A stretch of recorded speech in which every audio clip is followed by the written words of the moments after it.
4 of the victims in the Indianapolis FedEx mass shooting were members of the Sikh community. A gunman opened fire in a FedEx facility Thursday, killing 8 people in total.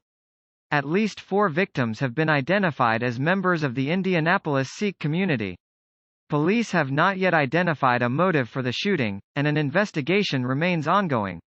At least 4 out of the 8 victims of the mass shooting at the FedEx facility in Indianapolis were members of the Sikh community.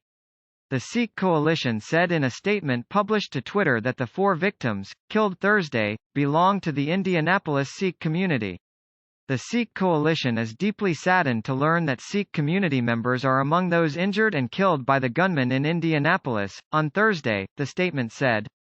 The suspect in the shooting, 19-year-old Brandon Scott Hull, opened fire in a parking lot outside the FedEx facility before going inside, police said Friday. In total, 8 victims were pronounced dead at the scene. Police on Friday identified the victims as 32-year-old Matthew R. Alexander, 19-year-old Samaria Blackwell, 66-year-old Amarjeet Johal, 64-year-old Jaswinder Kaur, 68-year-old Jaswinder Singh, 48-year-old Amarjit Second, 19-year-old Carly Smith, and 74-year-old John Weissert. Several other people were injured. Hull appeared to randomly start shooting, said Indianapolis Metropolitan Police Deputy Chief Craig McCart during a Friday press conference. He died by suicide. Police have not yet identified a motive for the shooting, and an investigation remains ongoing.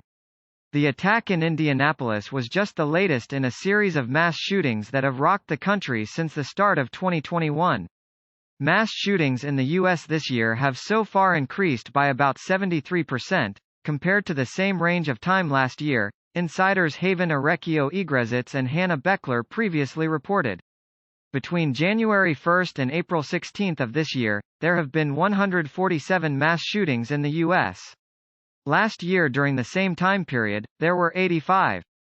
Experts who spoke with insiders said the rise isn't surprising, as some research says violent events like mass shootings spread like a contagion.